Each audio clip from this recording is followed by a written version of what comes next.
Bora lá. Então, galera, o que a gente tem para o direito administrativo em 2021? Primeiro, por que eu coloquei, não sei se para quem apareceu no AVA aí, vocês viram que a, a imagem lá de fundo que aparece no AVA para vocês é basicamente é uma bandeirinha da França em cima de um mastro. Só vou passar aqui, gente, o, o- também o link da disciplina para a professora Maria Cláudia, lá, que é a coordenadora de Porto Alegre. Ela está me pedindo aqui no WhatsApp, porque tem alunos de lá também que vêm fazer aqui e pelo jeito não entrou no AVA de lá. Então eu já vou Professor, eu passar. sou de Porto Alegre, não sabia que o senhor era de Passo Fundo. Opa, peraí.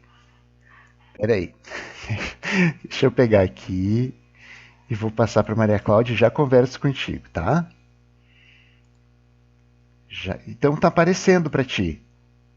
Sim, para Eu mim também, Porto Alegre, entrou direitinho. Tá no é, AVA, apareceu o link, tudo passou certo. tá Tá, no ar, eu recebi e-mail, tranquilo. Sim. beleza. Furou então aqui a minha. Mas eu já passei para Cláudia, agora ela já vai passar para quem não tá conseguindo. É quem que me disse que é de Porto Alegre, então? Flávia, Tá? Ana Cristina. Ana Beleza. Paula, Três, Letuína, eu. quatro. Bom, beleza. Então sejam bem-vindas aqui à nossa matéria de férias, oferecida por Passo Fundo. A Fernanda também está ali. Na verdade, oferecida pela IMED, né? IMED Passo Fundo e IMED Porto Alegre é a mesma coisa. Então, a gente nesse semestre nós estamos compartilhando aí 6, 7, 8 disciplinas também na grade do próximo do semestre letivo que vamos começar. A Denise também. Sejam muito bem-vindas aqui. A galera que está aqui na sala de aula, majoritariamente é daqui de Passo Fundo. Eles têm muito. Aí, o Greg também. Essa disciplina é muito temida aqui no currículo porque era difícil, o professor era chato. No presencial eu segurava a galera até 10h30 fazendo prova. A galera largava a prova porque tinha que pegar o ônibus. Então ficou uma coisa meio.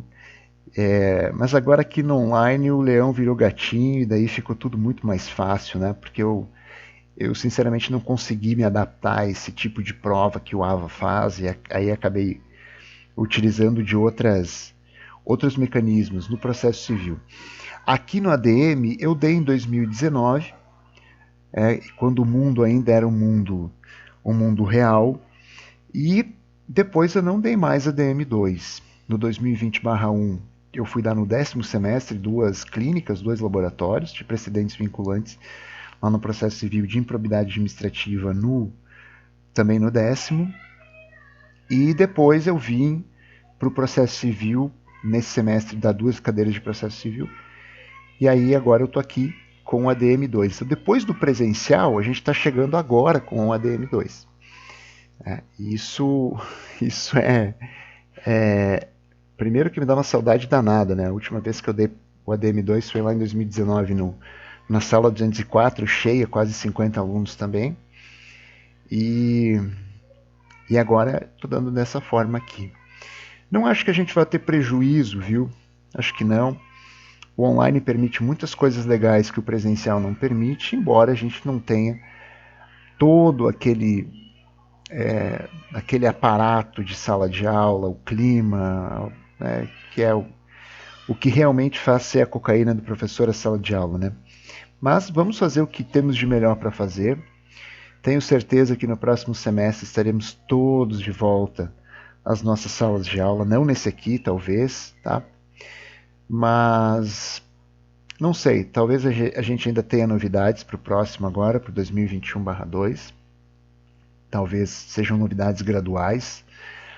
Mas no 2022/1, com certeza, o retorno, nós vamos voltar às nossas atividades da forma como sempre fizemos.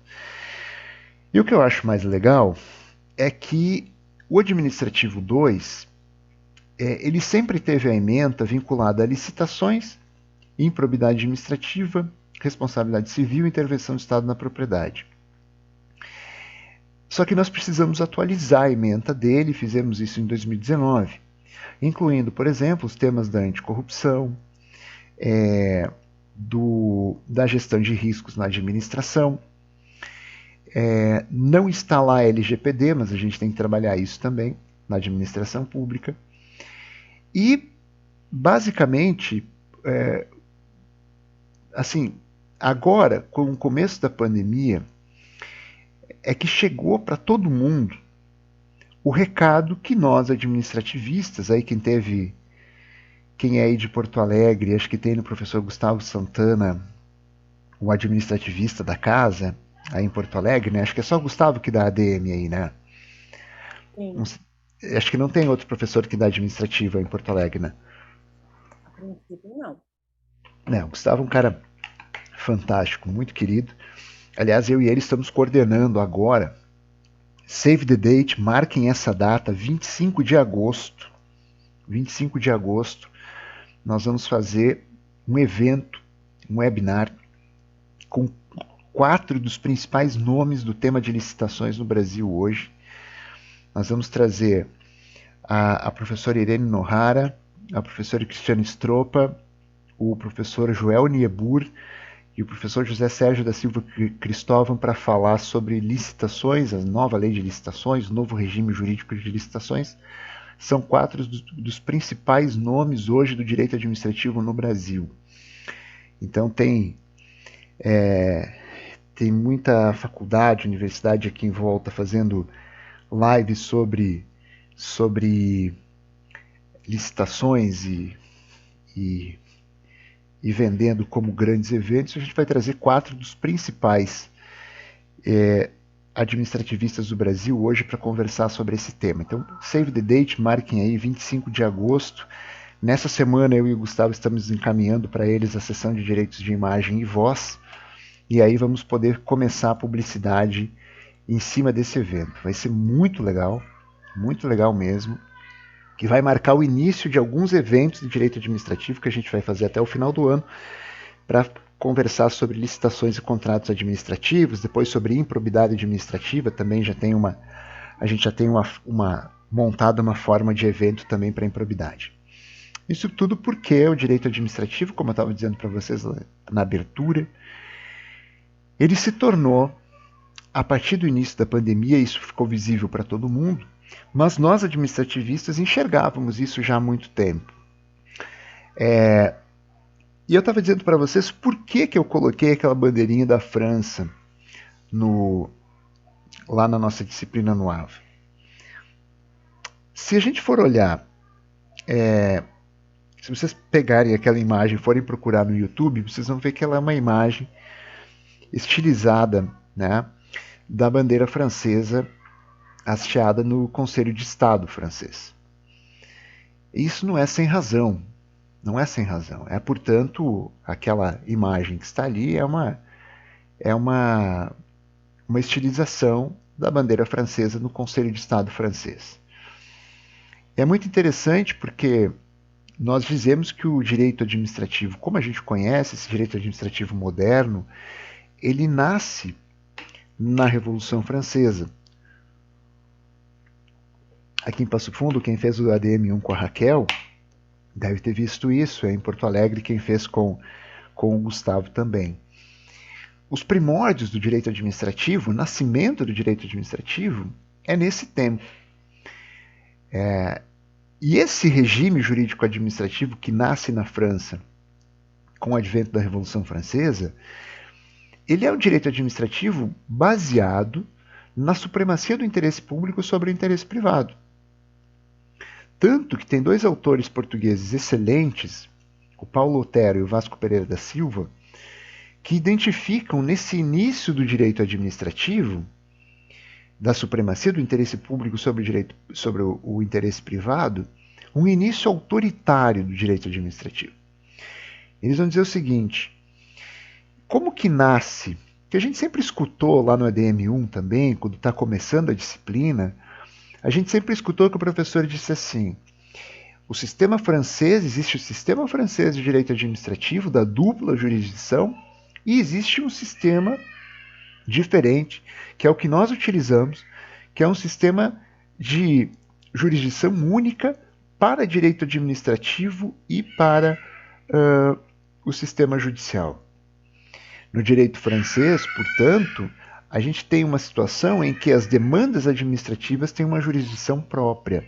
Elas não são judicializadas. Elas não são judicializadas na estrutura do Estado, do Poder Judiciário, ou seja, elas não podem ser judicializadas na prestação da jurisdição dos temas comuns, como nós fizemos aqui. Então, aqui no Brasil, se a gente tem um problema de uma empresa, de um licitante que acredita que foi prejudicado no procedimento licitatório, ele vai ajuizar o mandado de segurança, né, com base lá, hoje ainda, no artigo 4º da 8666, e vai dizer, olha, o edital é absolutamente restritivo, restringe a competitividade, isso faz com que a administração não consiga coletar a proposta mais vantajosa, portanto, há aqui uma afronta a 8666, ao artigo 3721 da Constituição, ao princípio da competitividade, ao princípio da isonomia. E aí está o mandado de segurança dele. Mas aonde ele faz isso? Na jurisdição estatal. A nossa jurisdição, portanto, é única. Ela não separa temas de direito administrativo dos outros temas de direito civil, direito penal, direito do trabalho, direito ambiental, enfim. Nossa jurisdição é única e inafastável, né? Artigo 5º, inciso 35. Na França, existem duas jurisdições. A jurisdição comum e a jurisdição administrativa. Então, um litígio como esse na França, ele não iria para a jurisdição comum, ele iria para a jurisdição administrativa. A jurisdição administrativa está a cargo do Conselho de Estado, sempre esteve, desde 1789. E como que nasce esse Conselho de Estado? Ele nasce porque, a partir do momento em que os revolucionários, entre aspas, né, eles constroem a revolução, derrubam o regime, eles se dão conta, né, então depois lá da gloriosa celebração, eles se dão conta do seguinte: eles fazem então a composição do novo regime, mas eles se apercebem de que todo o poder judiciário francês ainda era o poder judiciário do ancien regime, do antigo regime absolutista, que havia sido derrubado ali na Bastilha. E aí o que eles percebem? Eles se dão conta de que toda e qualquer possibilidade das novas políticas públicas que queriam fazer, das novas políticas administrativas que queriam fazer, poderiam ser judicializadas e o seriam para aqueles juízes que ainda eram juízes do regime anterior. Ou seja, você faz uma revolução, você derruba o governo, mas todo o poder judiciário ainda é o poder judiciário do governo anterior. E aí, então, qual é a grande sacada que eles têm? Muito bem, nós vamos fazer o seguinte: toda e qualquer demanda, nós vamos criar uma jurisdição administrativa, e toda e qualquer demanda que tenha por objetivo contextualizar, controverter essas escolhas administrativas, essas decisões administrativas do governo, do novo governo, elas não vão para o Poder Judiciário, elas vêm para a jurisdição administrativa do Conselho de Estado.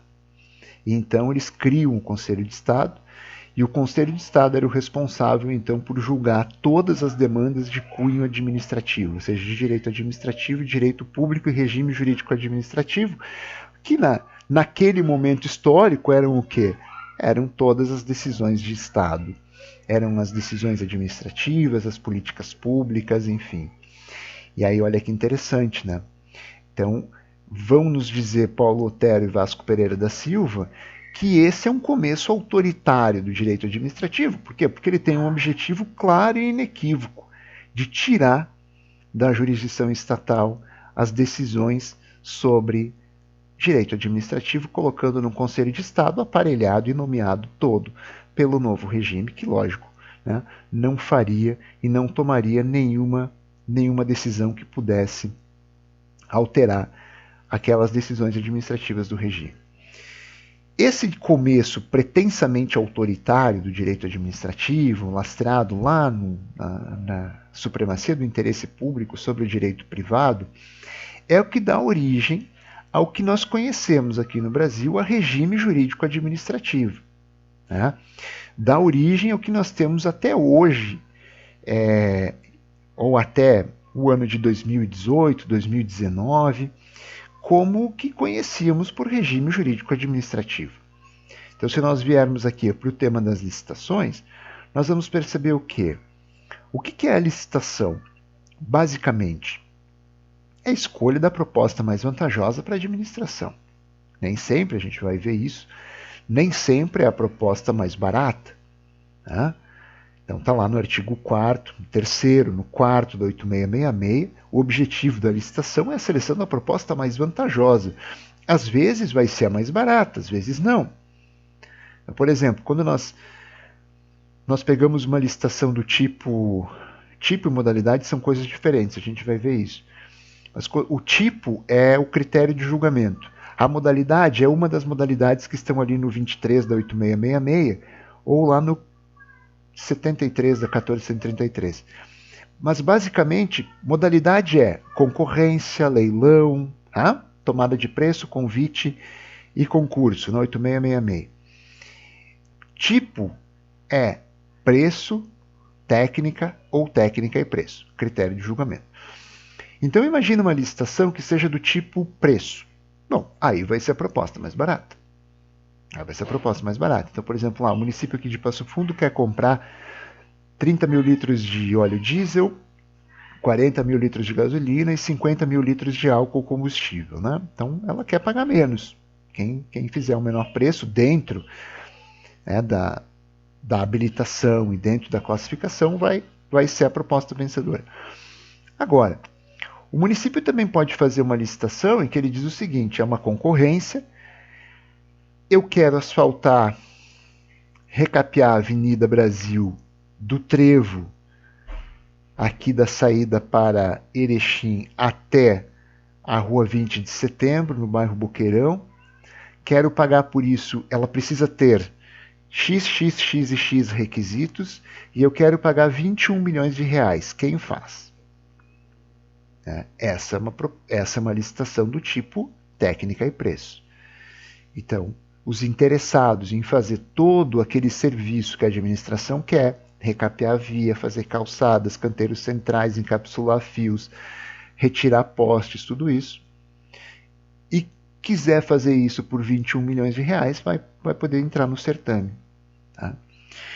Então, nem sempre a proposta da licitação é a mais barata. A mais vantajosa pode não ser a mais barata. Bom, esse tipo de situação, quando nós olhamos para as licitações, até hoje, o que a gente olha? Feita a licitação, classificado o vencedor, homologado o resultado da classificação e adjudicado o objeto da licitação ao vencedor, nós temos a celebração do contrato administrativo. E o contrato administrativo, até hoje, ele tem uma característica que nós chamamos de presença de cláusulas exorbitantes. Já ouviram falar disso? Presença de cláusulas exorbitantes. O que são as cláusulas exorbitantes? As cláusulas exorbitantes nada mais são, a Leduina disse ali que sim, que ela já ouviu falar, nada mais são do que 5, 6 ou 7 cláusulas que, se estivessem presentes num contrato de natureza civil, seriam absolutamente nulas, porque elas favorecem a uma só parte. Mas no contrato administrativo elas são permitidas. Então nós temos ali a possibilidade de resolver o contrato, nós temos a possibilidade da fiscalização, da rescisão unilateral, da encampação, tá? De reduzir ou aumentar o objeto do contrato, sem precisar avisar ou perguntar para o outro contraente. Então imagina assim, você fez a licitação, você fez a proposta, foi a proposta vencedora, adjudicou, agora começa o contrato administrativo. E a administração decide que não vai mais ser da Avenida Brasil até a 20 de setembro, vai ser mais, vai trevo a trevo. Tá, mas e o valor? Vai ser o mesmo? Vai mudar? Então a administração pode decidir que o objeto muda. Ela tem que fazer depois o equilíbrio econômico-financeiro do valor. Mas ela não precisa perguntar para a licitante se ela aceita, se ela quer, se ela não quer, ela decide. A fiscalização também. A fiscalização do contrato. A rescisão unilateral, da mesma forma. A administração pode ficar sem pagar o contrato 2 meses, por exemplo. Aí o sujeito para, o licitante, o vencedor, para de prestar o contrato administrativo. Vocês sabiam que nessa hipótese, 2 meses sem pagamento, o contratado para de prestar, a rescisão unilateral que tem aí em favor da administração? Isso são cláusulas exorbitantes, ou seja, você só pode parar a prestação do contrato administrativo se estiver amparado por decisão administrativa ou judicial permissiva. Caso contrário, quem dá ensejo à rescisão unilateral do contrato é você que parou e que não estava recebendo há 2 meses. Isso é uma cláusula exorbitante. Isso é reminiscência desse começo autoritário do direito administrativo. A presença das cláusulas exorbitantes no contrato administrativo é uma clara consequência desse regime jurídico administrativo que vem lá da supremacia do interesse público sobre o privado, dessa velha supremacia do interesse público sobre o privado.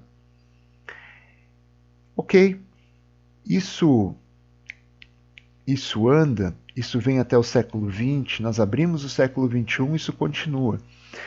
Já não eram poucas ali, até 2016, 2017, as vozes da doutrina que se levantavam sobre, olha, nós temos que tirar as cláusulas exorbitantes. O professor Rafael Rezende de Oliveira é um deles, o professor Justino, lá da USP, outro. Mas vários manuais mesmo de direito administrativo, da Maria Silvia Zanel de Pietro, por exemplo, já questionavam se ainda era importante manter essas cláusulas em favor da administração. No dizer desses doutrinadores, essas regalias da administração encarecem os contratos. Ou seja, quando o licitante vai fazer a proposta financeira do envelope B, ou do envelope número 2, ele já sabe que ele tem que computar o risco dessas cláusulas exorbitantes. Então o preço feito por ele já computa, já leva em conta essa insegurança jurídica decorrente do contrato administrativo. E aí dizem esses doutrinadores, se essas vantagens não acontecessem no contrato, os valores que a administração pagaria pelos serviços, pelas compras, pelas aquisições, seriam muito menores. O fato é que o direito administrativo vinha nessa toada, até que então, no final de 2019, alguém se dá conta de que tem um vírus no mundo com um potencial pandêmico. Mas isso não tem nada a ver com o direito administrativo, Leandro. E quando se percebe que o coronavírus tem um potencial de se tornar uma pandemia, a primeira coisa que se pensou foi então que era necessário que a OMS, em algum momento, declarasse uma emergência de saúde pública de âmbito internacional. Ela só foi fazer isso em março de 2020. E ainda assim não se via aí uma grande repercussão disso para o direito administrativo. Por mais que a gente considere, por exemplo, o Regulamento Sanitário Internacional, o RSI, que é justamente que normatiza essa emergência pública de saúde internacional, seja um documento de soft law, seja um documento ajurídico, de soft law mesmo. O que eu digo por soft law? A Organização Mundial de Saúde não é um Estado, ela é uma empresa, uma pessoa jurídica diferente, é uma organização. É um Estado soberano? Não, então ela não pode fazer direito, certo? Mas faz. Isso é soft law. Né? Isso é soft law. Regramentos oriundos de entes que não são Estados soberanos, mas que têm vinculatividade jurídica, sim. Né? Então, a partir da declaração de emergência de saúde pública de natureza internacional, o mundo entra em parafuso. Né? O mundo entra em parafuso. Do dia para a noite, a gente sai da vida normal que nós tínhamos até ali e entramos num aspecto completamente controverso, num aspecto diferente, em fazer as coisas online, em não poder sair, em ter que usar máscara, home office para todo mundo, quem pôde, né? Quem pôde, né? E, e aí a gente entrou numa situação em que o presidente da República pede ao Congresso Nacional, a mensagem presidencial número 93, e o decreto número 6, então o decreto legislativo número 6 do Congresso Nacional, confirma que o Brasil está, então, numa situação de calamidade pública de âmbito nacional. Isso lá em 17, 18 de março de 2020. E aí a gente entrou no que a gente vem vivendo até hoje, que é um estado que nós chamamos de estado de necessidade administrativa, decorrente, portanto, das consequências da pandemia, e um momento histórico, principalmente um momento histórico, que para o direito administrativo é sem igual. Agora eu vou parar essa explicação, vou compartilhar com vocês uma tela, tá? Eu vou compartilhar com vocês uma tela, meu mouse me dá umas, às vezes ele dá umas. Eu vou compartilhar uma telinha com vocês e eu quero. Vou compartilhar aqui, vai cair no meu WhatsApp, ignorem, tá? Estou quebrando meu sigilo telemático com vocês aqui. Mas eu quero vir aqui para o Poll Everywhere, tá? Então vamos vir aqui para o Poll Everywhere. Eu vou autorizar o começo aqui da enquete. E aí vocês veem que aqui em cima. Vocês veem que aqui em cima tem uma. Eu fiz uma pergunta. Ó. O que te vem à cabeça quando você ouve a expressão direito administrativo? Você pode responder nesse site aqui, ó, tá? Nesse sitezinho aqui de cima, você vai responder ele. Ele vai te dar a possibilidade de escrever uma palavra, é uma palavra só, e a gente vai criar aqui uma nuvem de palavras, tá? Eu só vou tirar aqui do full screen para ativar o início dela. E aí já está valendo e vocês já podem acessar, tá?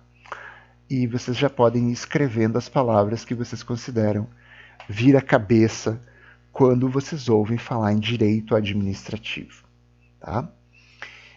Me avisem aí se está dando certo, se vocês estão conseguindo chegar, ó, aqui em cima, esse... Deixa eu só... Desculpa, professor, como é que a gente faz? Já vou reexplicar, peraí. Eu vou chamar aqui, ó. Vocês estão vendo aqui em cima, ó. Vocês vão acessar esse sitezinho aqui ou mandar mensagem de texto, tá? Mas é mais fácil acessar o site ali. Aqui, ó, deixa eu pegar de novo a minha Tem caneta. como colocar aqui. pra gente no chat, por favor? Tem. Olha só. Esse aqui, ó. Vocês estão vendo aqui, ó. Esse sitezinho. poev.com/Leandro Calete, com um T só, 358. Eu vou puxar ele aqui e já faço a cópia aí. Peraí. E jogo no chat. Peraí. Deixa eu fazer de novo. Vou pegar lá, vou copiar o link e vou jogar aqui, tá? Acho que fica mais fácil. Deixa eu só pegar aqui o link.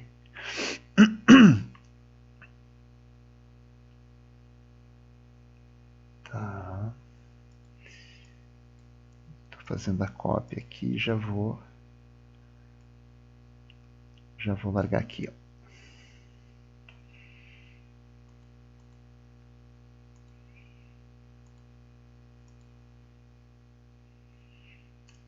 Aí. Isso aí. Agora eu vou voltar para cá. E aí vocês já podem começar a responder.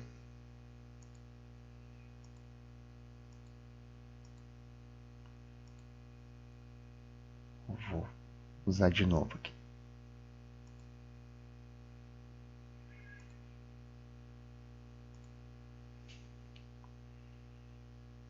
Tá dando certo? Vocês estão conseguindo? Estão achando um lugar para colocar a palavrinha?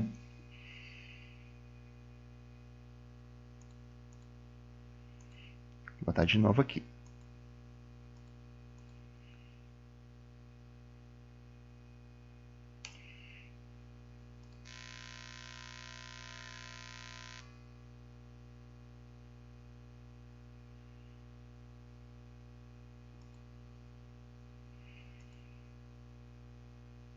Vocês botam um nome, acho que tem que colocar o nome e depois na sequência a palavrinha. Acho que é isso. Isso, está dando certo. Estamos formando aí. Eu vou compartilhar aqui para a gente ver em tempo real como vai se formando.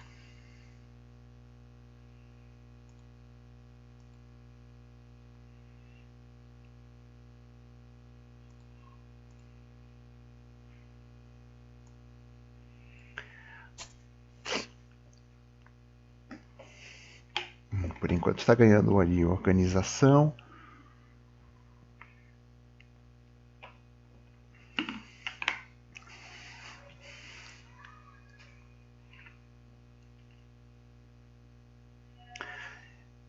Interessante, uma organização ali tá. Poder também, acho que o poder que está ali é o poder de polícia, eu acho que vocês estão, ou talvez o poder regulamentar, mas o poder D deve ser poder de polícia, licitação. No comecinho tinha improbidade também, depois ele ficou para trás. Alguém colocou problemas. Eu vou querer saber quem que colocou problemas. Ai, rapaz, administração, público. Alguém colocou também burocracia. Ellen, Vitória, por que tu não conseguiu? Tu não achou o link? Não perguntou lá onde colocar? Eu coloquei, professor, só que o meu nome foi como Raíssa. Ah, É que é Vitória Raíssa. tudo bem. Oi, Pro. Oi. Eu coloquei o nome, só que daí na hora que eu fui enviar, daí dizia essa enquete já está cheia. Uma coisa assim. Deixa eu tirar. Talvez atingiu um limite de 40. Tem um limite de 40. Atingiu o limite de respostas. Tá, ok. Bom, olha o que a gente achou aqui. Organização em primeiro, talvez junto com poder de polícia, eu acho. Regulamento ou regulação surgiu bastante. Licitação.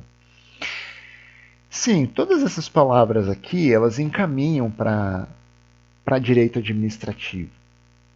Então, se a gente imaginar a licitação, claro, é a escolha de uma proposta, é por isso que a gente diz que todo contrato administrativo é um contrato de adesão. É um contrato de adesão porque a administração escolhe com quem ela vai contratar. Ela escolhe, é ela quem escolhe. Né? Então é um contrato de adesão. E achei interessante o organização aqui. Agora deu mais uma mexida, a licitação caiu um pouquinho. Eu abri para mais respostas. Mas eu fiquei encafifado aqui com algumas coisas que apareceram. Por exemplo, problemas, burocracia, e apareceu uma outra estranha aqui, que foi segurança. Segurança. Olhem só. Se a gente imaginar o período pandêmico agora,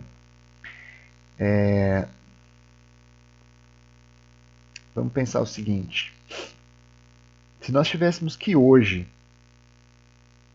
pensar o que de março de 2020 para cá tem ditado o que abre, o que fecha, o que funciona, o que não funciona, o que pode voltar, o que não pode voltar, o que precisou fechar.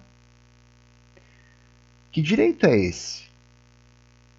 Que direito é esse que depois que o decreto legislativo número 6 foi aprovado no Congresso Nacional, Que direito é esse que fez a Lei 13.979/20? Lá, que diz, então, sobre o nosso estado de necessidade administrativo, que diz como as coisas têm que ser nesse período. Que tipo de direito é esse? É direito administrativo. Então a gente estava lá no fim de 2019 com um direito administrativo que olhava para fora. A gente estava falando de transadministrativismo, a gente estava falando de um direito administrativo global, lá na Universidade de Columbia, em Nova York. A gente estava falando de acabar com as cláusulas exorbitantes, de uma improbidade administrativa diferente. Nós estávamos falando já de administração pública digital, eGov. E aí vem a pandemia. E a pandemia traz um cenário em que a gente volta a discutir um bom e velho interesse público. Perceberam isso? Quando você diz assim, olha, o comércio não pode funcionar das 22, ou das 20 horas até as 6 horas da manhã, o transporte público tem que continuar, ou em algum momento, né, da pandemia, no momento mais crítico, a própria União e os estados, né, eles fizeram o que se chama requisição de leitos hospitalares, né? Ou seja, o hospital ele só pode funcionar para a Covid com uma semana, ou 10 ou 12 dias assim. O que induz isso? Então, percebam que o direito administrativo que estava adormecido, ninguém falava dele, ou ninguém se interessava mais muito por ele, do dia para a noite ele vem para a centralidade dos debates. O que pode abrir, o que pode fechar, o que tem que fechar, quem pode ser vacinado primeiro, quem vai ser vacinado primeiro. Eu posso ter a questão de obrigar a vacinação contra a Covid? Está lá no artigo 3º da Lei 13.979/20. Tá? E isso é direito administrativo no seu puro estado. No seu puro estado, porque todas as noites, quando a Guarda Civil sai fazer a ronda para desmontar a aglomeração, ela está praticando o poder de polícia administrativo. Né? O Estado, o município, desculpa, quando agora a gente quer fazer uma formatura e tem que obter uma licença para isso especial, isso é poder regulamentar. Licença é ato administrativo precário, né? Ato administrativo de autorização precária. Então, eu espero que vocês tenham percebido que durante todo esse período louco, esse período maluco que a gente está vivendo, do ponto de vista de todas as coisas que a gente está enfrentando, Tem alguém eu acho com o áudio ligado, a gente não está lhe ouvindo. Isso, eu estou exatamente fechando aqui. Tudo que nós estamos vivendo nesse período, que é um período, eu sei, período difícil, muito complicado, período doloroso, ele é de direito administrativo na sua básica origem. Não é aquele direito administrativo autoritário do início, mas é o direito administrativo fundado no interesse público. Então, se hoje a gente tiver que perguntar qual é o tema mais importante do direito administrativo, não é nem as licitações, não são nem as licitações, nem a improbidade administrativa, nem o poder de polícia, nem tampouco responsabilidade civil do Estado. O tema mais importante hoje no direito administrativo e no direito é saber o que é interesse público. Ou qual interesse público nós precisamos proteger nesse período. Porque essa informação é a informação que norteia todas as outras informações, é a informação que norteia a decisão estatal, é a informação que norteia a abertura de coisas, fechamento de coisas, absolutamente todas as ações de Estado estão norteadas a partir de março do ano passado por saber que interesse público deve ser protegido pela administração. E aí nós precisamos ter em conta, nós precisamos nos chamar atenção para que aquele interesse público lá de trás, do pós-Revolução Francesa, não é o mesmo interesse público que a gente tem hoje. Que aquela supremacia do interesse público sobre o privado que deu origem ao Conselho de Estado francês, que deu origem à dualidade de jurisdição, que fez o direito administrativo começar assim com tanta força, né, na França, ele na verdade não é o mesmo interesse público de 2020 e 2021. Tudo que nós andamos nesse tempo foi a construção de um interesse público, que para nós aqui no Brasil, ele está baseado, obviamente, na Constituição Federal de 88. Então, na nossa formação jurídica, no nosso ordenamento pós-88, o interesse público faz uma conexão daquele interesse público do direito administrativo com o Estado Social Democrático de Direito. Então, quando nós chegamos em março de 2020 e começa toda essa hecatombe de decretos, de fecha isso, fecha aquilo. Olha que interessante, quando a gente pergunta assim, lembra que lá em determinado momento, no começo dessa Lei 13.979, a gente está fazendo um brainstorming aqui, tá? Não se preocupem que as aulas dos próximos dias elas não vão ser bagunçadas assim, que o brainstorming é isso, né? É a gente bagunçar com tudo que vem à cabeça para falar sobre o assunto e tirar insights, né? Ok, quando a gente estava lá em abril de 2020, qual foi a primeira discussão que surgiu? Quando a Lei 13.979 entra em vigor, ela tinha um parágrafo 7º, se eu não estou enganado, o artigo 4º, que dizia o seguinte, que para os municípios poderem fechar as coisas, tinha que ter autorização do Ministério da Saúde. Então, o primeiro problema envolvendo a nossa pandemia e o nosso direito administrativo foi esse. O Supremo é chamado, então, em ADI a decidir como que isso era, qual era a interpretação que deveria prevalecer disso, e o Supremo diz o seguinte, os estados e os municípios eles têm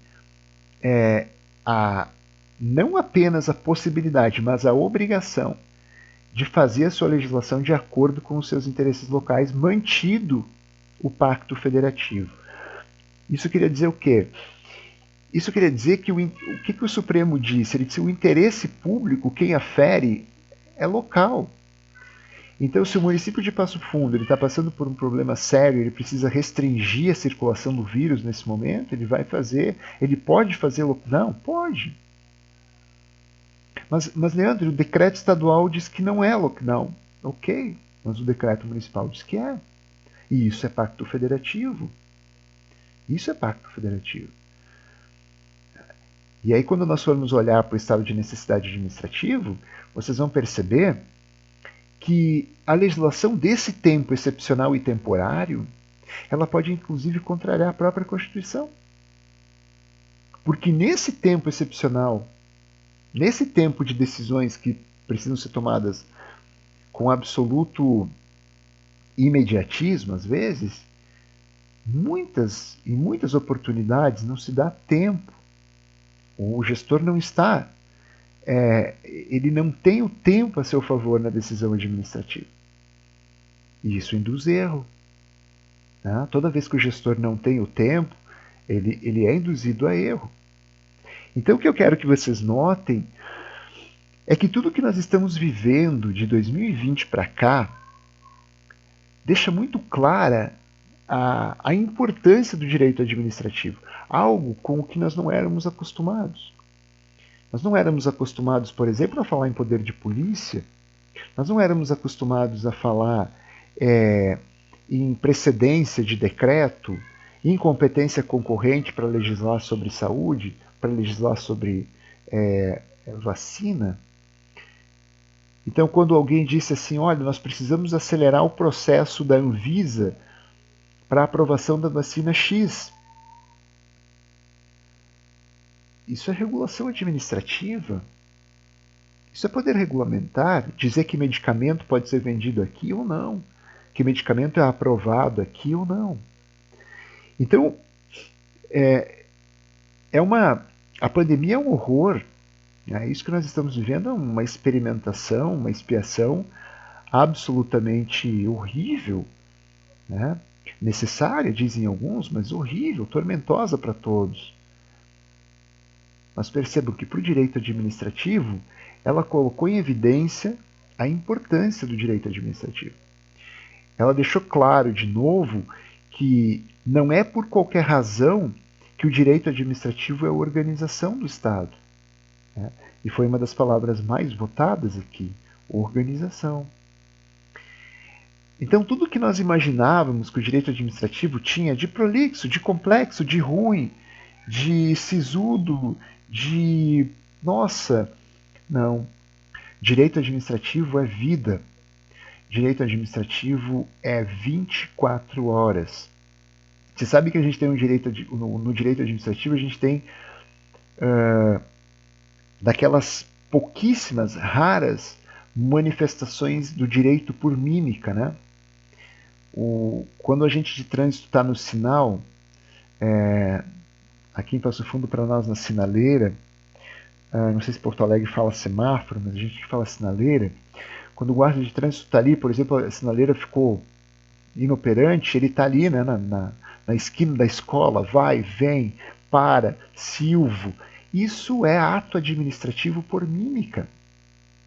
Isso é direito por mímica. O ato do guarda de trânsito vem, você para. Isso é ato administrativo por mímica. Então, o direito administrativo é vida. Direito administrativo está na rua. Ele está no bar que não pode abrir. Ele está no ônibus que tem que circular com o cobrador e o motorista ainda não imunizados. Ele está naquele professor que quer voltar para a sala de aula e não pode. Ele está no aluno que quer ir para a aula e não pode. Ele está no aluno, como o meu filho, que quer poder fazer recreio com todo mundo e não pode. Isso é direito administrativo. O direito administrativo é exatamente essa manifestação das coisas mais complexas do direito. Mas acaso o direito não é um fenômeno complexo? Acaso ele é um fenômeno simples? Não, né? E aí eu sempre gosto de frisar que o direito, enquanto direito mesmo, ele não nasce para ser organização. Ele não nasce para ser uma simples organização social, ele não nasce para ser aquelas 3 formas que a gente conhece lá em teoria do direito, né? Nos primeiros semestres, de o que o direito, que de fato o instrumento ele é. Ele é ordenação social, ele é modificação da realidade, o que ele é? E eu sempre brinco que há uma opção que está fora de todas essas aí, e é para o que de fato o direito nasceu. O primeiro direito humano, ele não foi um direito à vida, ele não foi um direito ao Estado, ele não foi um direito à lei, ele não foi um direito concebido numa legislação. O primeiro direito humano, naquele período do trânsito à modernidade, séculos 13 a 16, 17, é o direito à liberdade religiosa. É o direito de ter uma opinião diferente e não virar churrasco. É o direito de não ser queimado numa fogueira por ler um livro satânico do tipo da teoria da relatividade. Então percebam que para isso nasceu o direito. O direito nasceu então para ser contra-força. O direito não nasceu para ser condescendência, o direito não nasceu para ser bruxinho do Estado bater nas costas. Essa associação vem depois. Essa associação entre direito e Estado ela é muito boa, mas ela vem depois, né?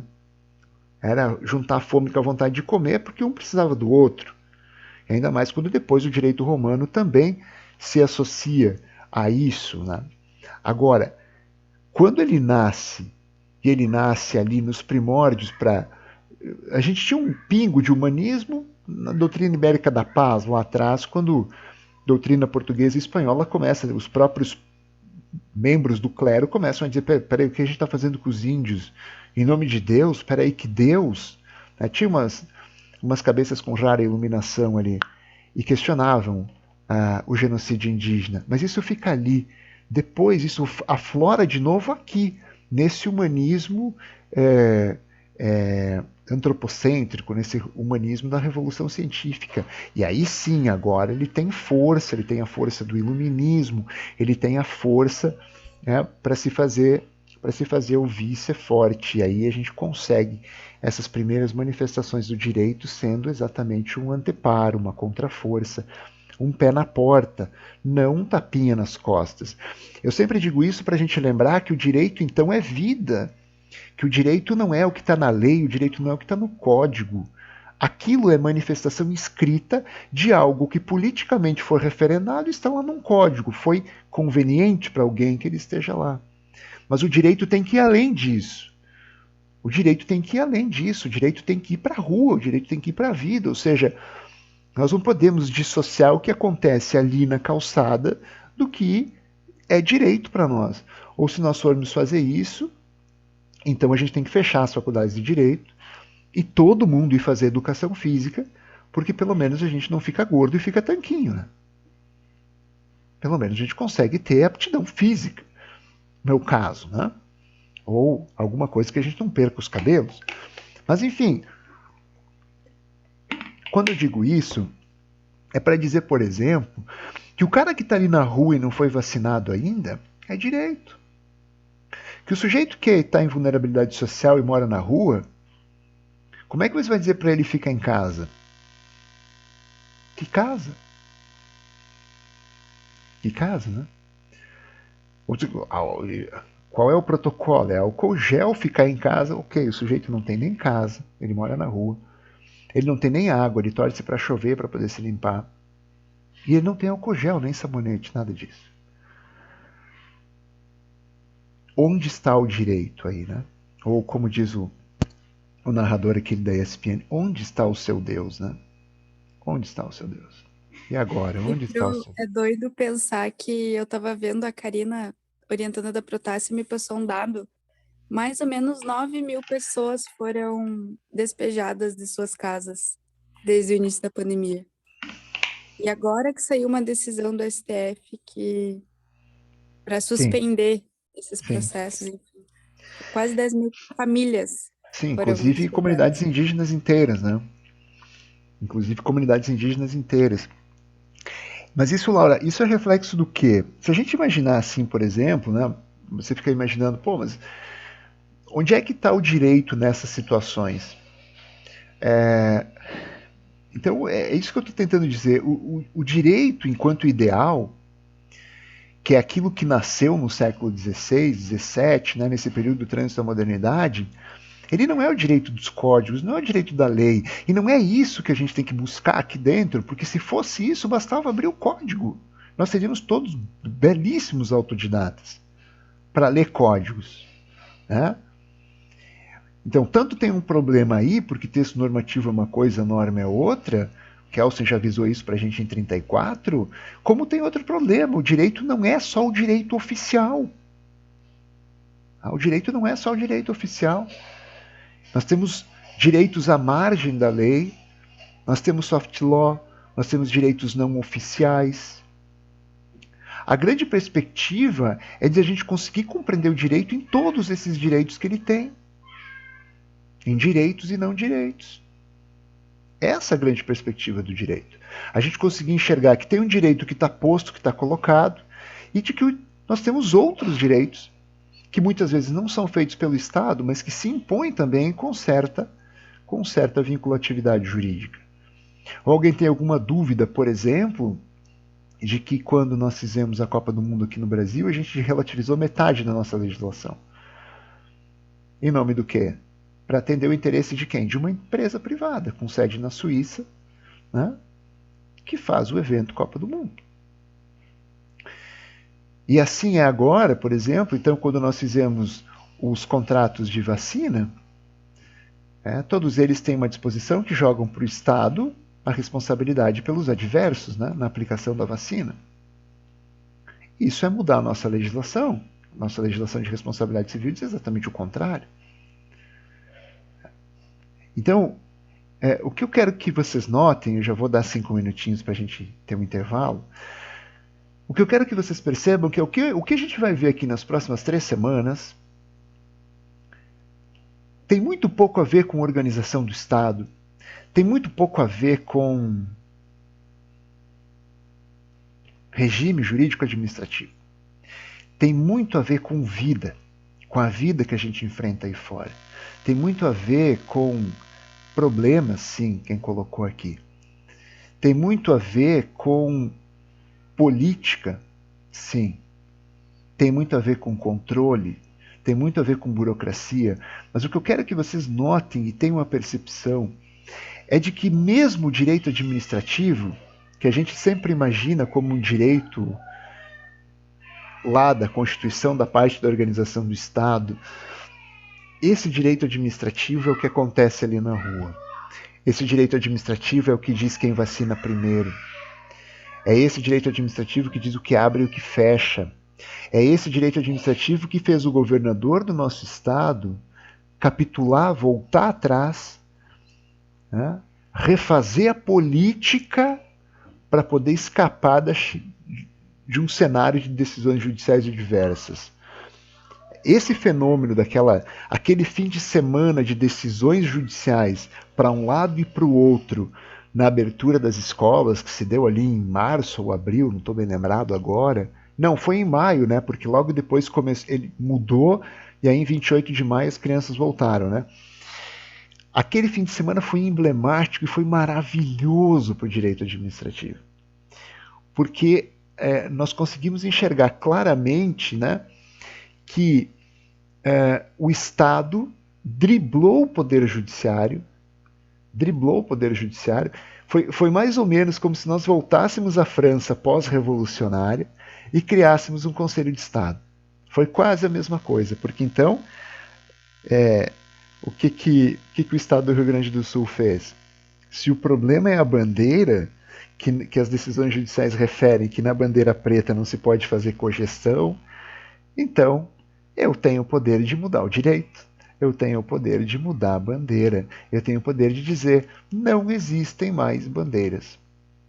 Tá? O meu sistema agora é esse, é outro, e quero ver vocês controlarem a legalidade desse novo sistema. E foi o que aconteceu.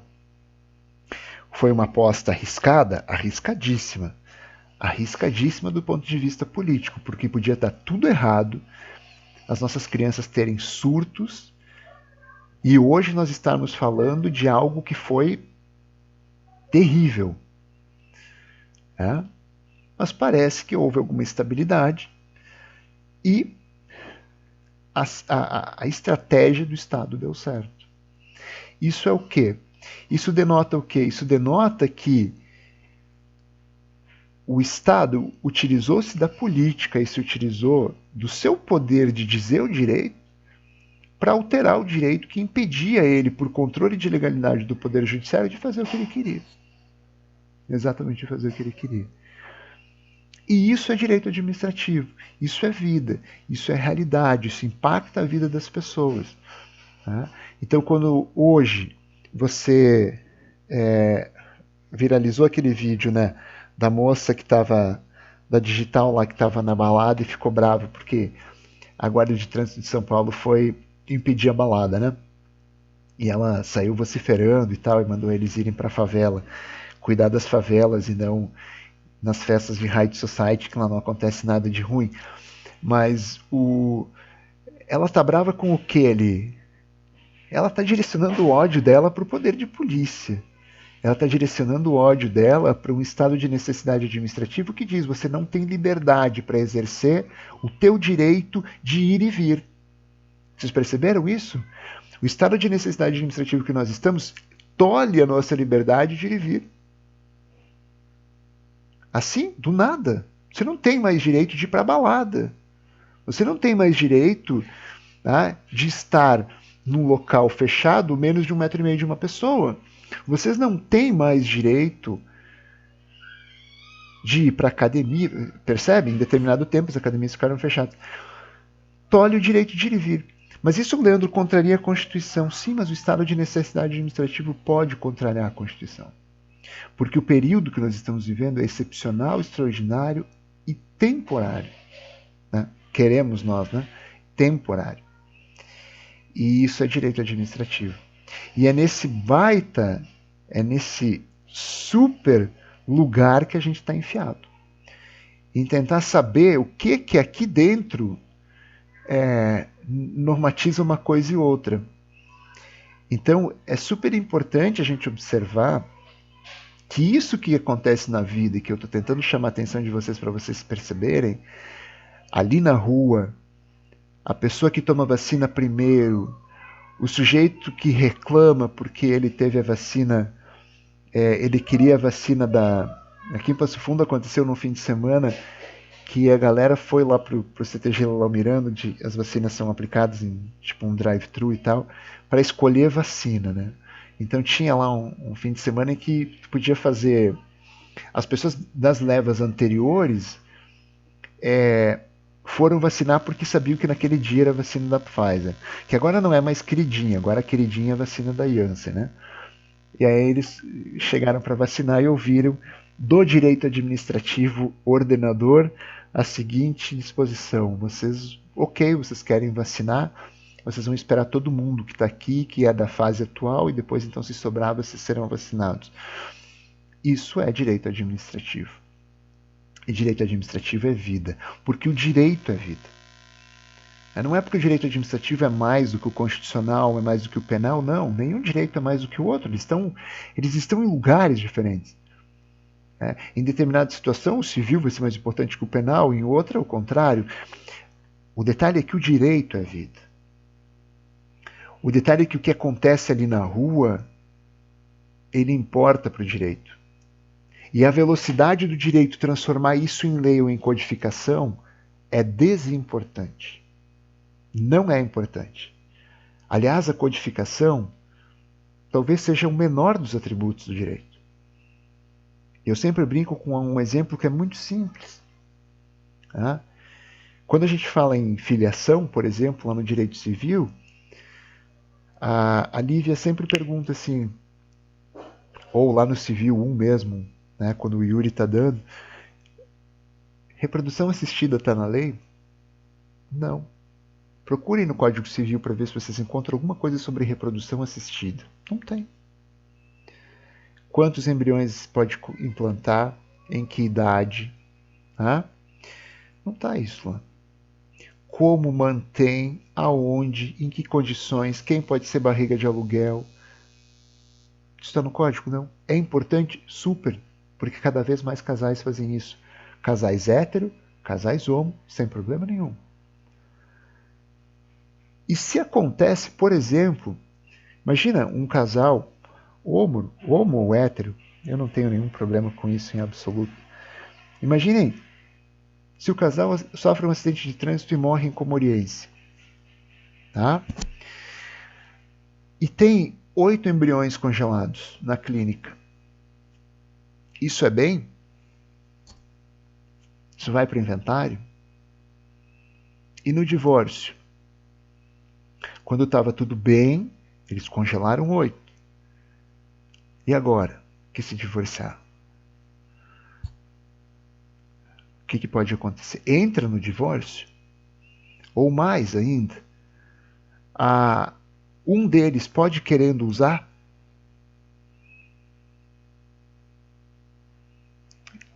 Tudo isso é direito. Está no código? Não. Por quê? Porque a vida é mais rápida. A rua é mais rápida do que o código. Então a pandemia é mais rápida do que o código. E aí a gente tem que lidar com todas as consequências. E as consequências para o direito administrativo são essas, são importantes. São elas que dizem, agora no período da pandemia, como se pode comprar. Eu vou... Dá tempo de licitar respirador, dá tempo de licitar seringa, dá tempo de licitar agulha, dá tempo de licitar, de fazer concurso público? Então eu uso o que, professor? 24, inciso 5 da 8666 e está tudo salvo ali. Desculpa, 24, inciso 4 da 8666 e está tudo salvo ali. Não. Até poderia, mas o 24.4 da 8666 é genérico. Então nós temos pelo menos a 14.015 de 20. Depois a gente entrou num limbo que não tinha o que aplicar para licitações, porque perdeu a vigência do decreto legislativo. E o gestor ali, e o cara, o prefeito, lá na ponta, tendo que comprar. Hospital tem que continuar, médico tem que ter, enfermeiro tem que ter. Tem que ter gente para aplicar as vacinas no drive-thru, isso envolve 700, 800 pessoas, tem que ter. E aí? E aí a gente tem que observar como que isso vai repercutir nos próximos anos, porque se o Tribunal de Contas, se os Tribunais de Contas, porque se o Ministério Público continuar com a mesma sanha de responsabilização que vinha tendo da Lava Jato em diante, eu posso ter certeza de dizer para vocês, venham advogar no direito administrativo, porque vai ter muita gente para defender.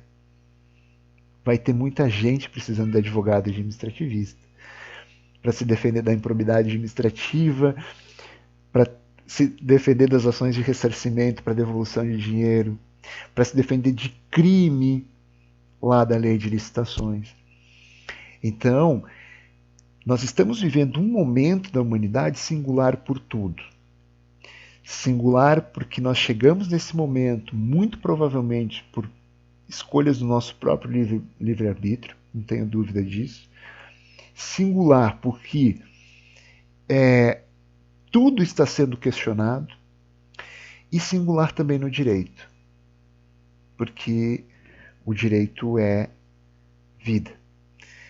Eu gosto assim, eu fiquei profundamente tocado com uma fala que diz assim, era uma fala daquele padre lá de São Paulo que cuida das populações de rua, o padre Júlio Lancelotti. Ele faz um sermão numa missa dele em que ele diz assim, as pessoas me perguntam onde está Deus na pandemia, né? Como é que Deus permite uma pandemia e onde que ele está? E ele disse, é muito fácil de responder. Deus é o cara que está na rua. Deus é o que está na fila do respirador. É ali que está Deus. E é a mesma resposta para o direito. Onde está o direito na pandemia? O direito está nesse mesmo lugar.